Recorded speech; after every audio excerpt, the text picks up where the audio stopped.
Product ఉంది papaya scrub. వారానికి ఒకసారి పపాయా స్క్రబ్ని కూడా మీ ఫేస్లో యాడ్ చేయండి. అంటే మీరు ఇప్పుడు ఏ చేసే డైలీ రొటీన్లోనే స్క్రబ్ అనేది సెకండ్ స్టెప్ నేను చెప్తాను.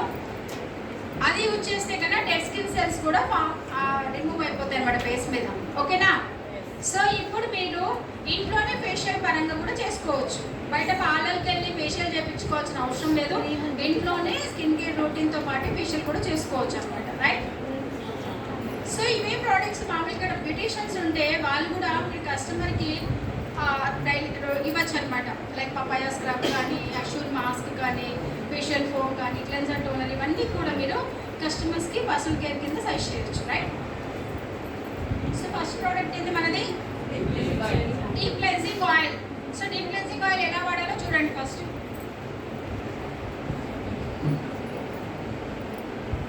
ఇక్కడ ఏంటి అని అంటే నాకు మైక్ పట్టుకొని మాట్లాడలేదు కాబట్టి నేను మాట్లాడుతున్నా, దాన్ని డెమో చేస్తుంది. రైట్? సో ఇక్కడ చూడండి ఎన్ని డ్రాప్స్ వేసాము, జస్ట్ 3-4 డ్రాప్స్ అంతే. చేతులు తడి చేసుకుంటూ మసాజ్ చేసుకోవాలి. సో ఫస్ట్ మనము ఆయిల్ అంతా ఫస్ట్ స్ప్రెడ్ చేసుకోవాలి ఫేస్ మీద. రైట్? ఆ తర్వాత చేతులు తడి చేసుకోవాలి, ఎందుకంటే చేతులు డ్రైగా ఉంటుంది. ఇది ఆయిలీ పేస్ట్ ఫేస్ వాష్ కదా. రైట్? ఇట్లా చేతులు తడి చేసుకొని డౌన్ వర్స్ నుంచి అప్వర్డ్కి మసాజ్ చేయాలి. కళ్ళ దగ్గర కొంచెం జాగ్రత్తగా మసాజ్ చేసుకోండి, కళ్ళలోకి వెళ్ళకుండా క్రీమ్ చూసుకోండి. ఓకే? మీరు ఇక్కడ అబ్జర్వ్ చేశారా? సో సర్క్యులర్ మోషన్లో డౌన్ వర్స్ నుంచి అప్వర్డ్లో ఫస్ట్ మసాజ్ చేస్తున్నారు, తర్వాత సర్క్యులర్ మోషన్లో మసాజ్ చేసుకోవాలి. ఎక్కడైతే మనకు ఫేస్ మీద ట్యాన్ ఎక్కువగా అనిపిస్తుందో అక్కడ బాగా మసాజ్ చేయాలి. ఎప్పుడు కూడా చాలామంది ఇలా రుద్దుతారు, ఇలా రుద్దకూడదు. ఓన్లీ ఫింగర్స్ యూజ్ చేయాలి. పామ్ అనేది ఎప్పుడు పెట్టకూడదు ఫేస్ మీద. ఆ వేడి అనేది మన చర్మంలో వేడి ఎక్కువ ఉంటుంది కదా. సో ఆ స్కిన్లో అంతా మన ఫేస్లోకి వెళ్ళిపోయి చర్మం ఇంకా నల్లగైపోతుంది. ఓకేనా?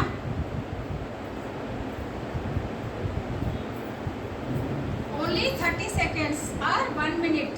మీకు డెమో చూపిస్తున్నాం కాబట్టి కొంచెం ప్రాసెస్ అనేది స్లోగా జరుగుతుంది. అది మీరు ఇంట్లో యూజ్ చేసేటప్పుడైతే మీకు ఈజీగా అయిపోతుంది. రైట్?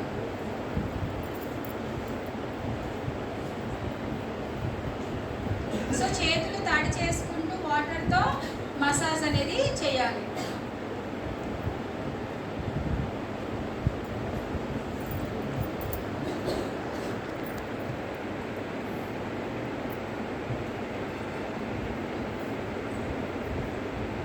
ఓకే, సో ఇక్కడ ఏంటంటే నెక్కు మసాజ్ చేయట్లేదు, మళ్ళీ డ్రెస్ మీద అంతా వాటర్ పడుతుంది అనేసి మీరు ఇంట్లో అయితే నెక్ కూడా మసాజ్ చేయాలి. డెమోలో మేడం చూపించలేదు, నెక్ చేసుకోమంటే మీ ఇష్టం, మీ నెక్ నల్లగా. Okay, so just joking. So neck కూడా మసాజ్ చేయండి. ఓకే?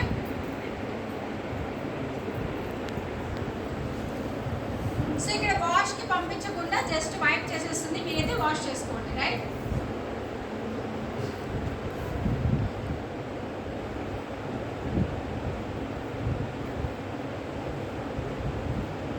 మీరు స్నానం చేసి బయటకు వచ్చినా కూడా ఎక్కువ రఫ్గా ఉన్న టవల్ యూజ్ చేయకూడదు ఫేస్ మీద.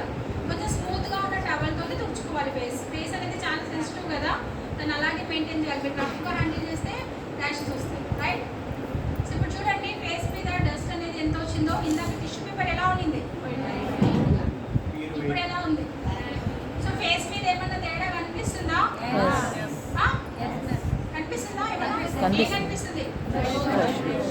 ఫ్రెష్గా గ్లోగా తయారైంది. కరెక్టా? సో ఒక వాష్కి ఇంత తేడా కనిపిస్తే డైలీ యూజ్ చేస్తే మెయింటైన్ చేయొచ్చు కదా బాగా మంచిగా. రైట్? సో ఇలా డైలీ 2 times మనము ఫేస్ వాష్ అనేది చేయాలి.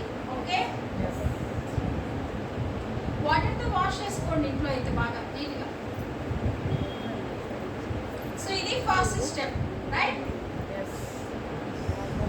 ఇది స్పాంజ్ అనమాట. జస్ట్ ఏంటంటే వాటర్ మనము వాష్రూమ్కి వెళ్ళి తను వాష్ చేసుకొని రమ్మని అదంతా టైం డిస్టర్బెన్స్ అవుతుంది అనేసి జస్ట్ ఇలా స్పాంజ్తో